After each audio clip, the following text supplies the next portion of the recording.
Hi, everybody. Ian Bremmer here. Happy Monday. We're still in the middle of a plague, major pandemic. No locusts, no frogs, not in the United States anywhere. Lots of locusts in sub-Saharan Africa. But coronavirus is still very much with us. I was so happy to see that in New York City, we finally had a day, the first day since the pandemic broke out here, with no deaths just yesterday.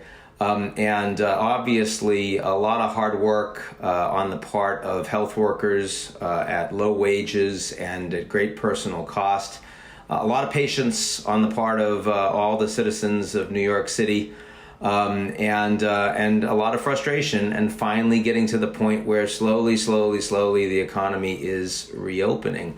I wish I could say that was true for the rest of the country when the New York City has 0 deaths. Florida with deaths increasing.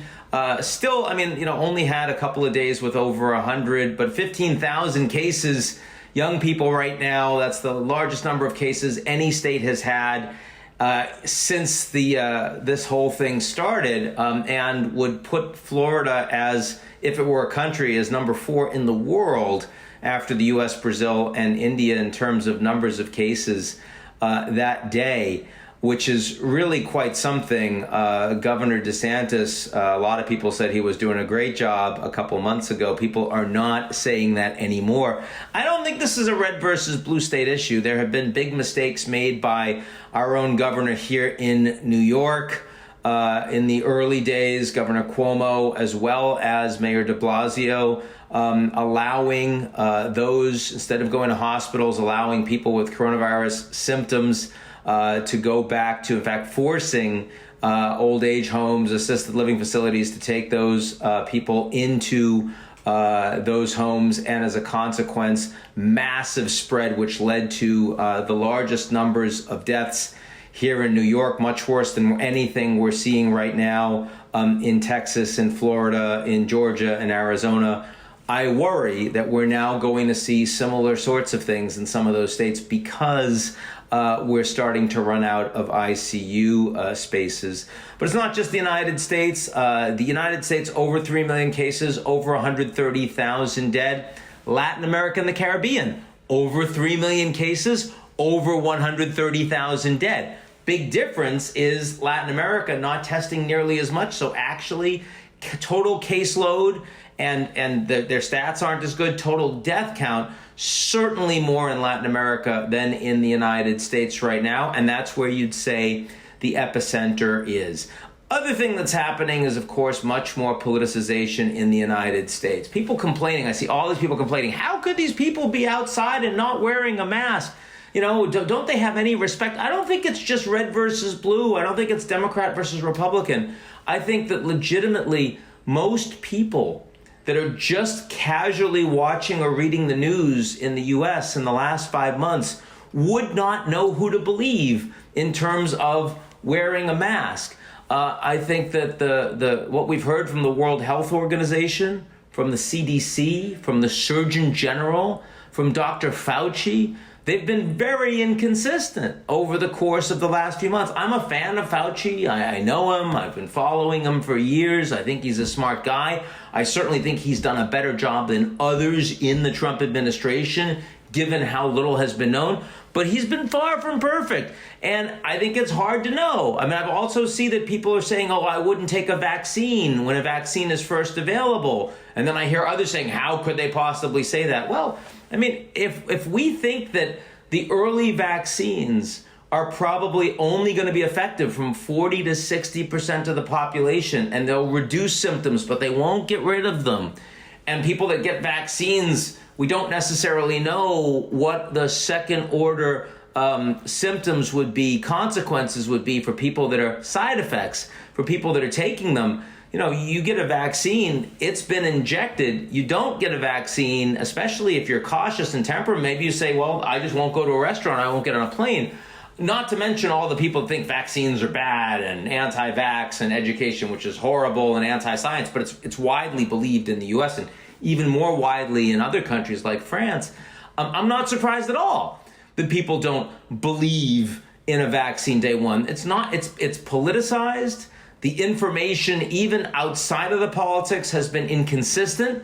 There's still an enormous amount we don't know that we're still learning about this virus. And of course, people only follow folks that they agree with. So social media and cable news is only giving any people, just a small subset of the information that's out there. And all of those things are making it so much harder for us to respond effectively to this virus. Another thing I've seen which is worrisome is now 3 studies on antibodies, the latest one from the United Kingdom, that after a few months, the antibodies in your system, if you've gotten coronavirus, are considerably reduced from what they were and also from what one would have expected from other types of coronaviruses, which means you potentially can get the disease again. And that having gotten it doesn't necessarily make you immune for any significant period of time. That makes it much harder, of course, to have immunity passports. It makes it much harder to get people back into the economy and on planes and traveling and going to restaurants and going to work and all the rest.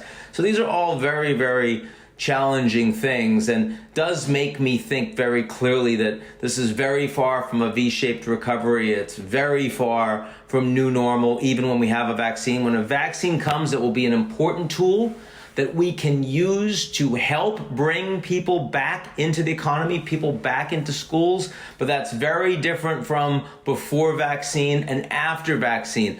I think this entire process is going to be incremental. It's going to take years, and it's not easy. It's hard work that requires political leadership, both at the domestic level and the international level, and we are short on that right now, especially if you're talking about coordination around the world. I will say I've seen that President Trump and the White House are now going after Dr. Fauci a little bit. Everyone says how horrible this is.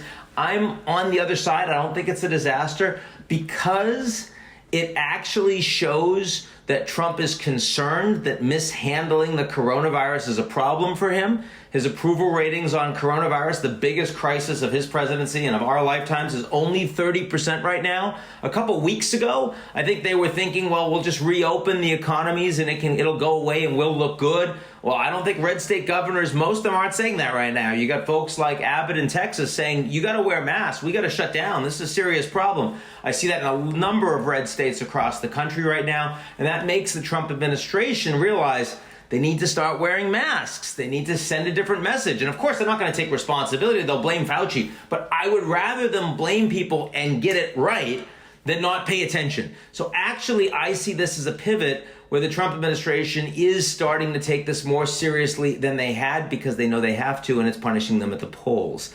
The winner, the big winner internationally continues to be Angela Merkel, simply non-controversial, lead by science, nothing grandiose, just tough messaging around how hard it is to respond and incremental, this is the data, here's what we can do. We can't suddenly reopen, and everyone pretty much following what she has to say, and a population that's prepared largely to listen.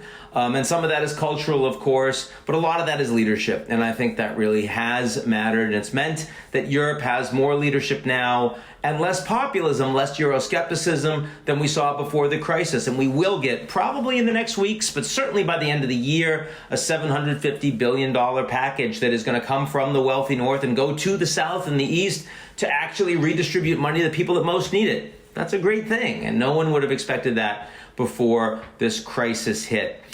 China, I will say, has had a couple of really bad weeks. Xi Jinping certainly getting what he wants in terms of Hong Kong, but a lot of backlash from the United States, from Europe, from Australia, from Japan. He's got a fight going on his hands in the Himalayas with the Indian government. The Indian government has responded with economic backlash.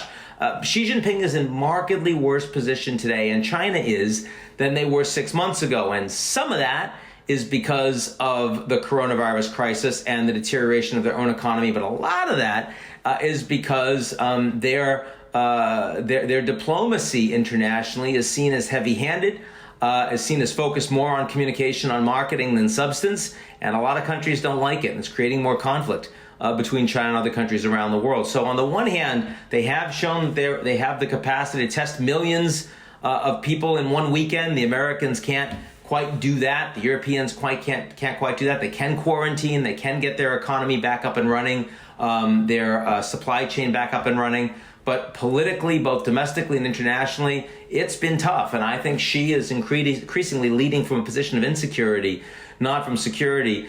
President Trump obviously is not doing a great job in terms of governance at home or internationally, but the U.S. is objectively in a much stronger position at both domestically and internationally, and ultimately that matters a lot in terms of, if you ask me in the next 4 or 5 years who you bet on more, the United States or China, governance is a piece of it, but a lot of it is, sort of baseline, how the economy is working, relevance of your currency, resilience of your institutions, and how you're aligned or not aligned with other countries around the world. And the U.S. certainly has antagonized a lot of allies. The Chinese are actively in fights with a lot of countries right now. You can't say that about the United States in terms of countries that have been allies over the last few years. So that's a little bit for me. Hope everyone's doing well. Happy week to you, and avoid people. Talk to you soon.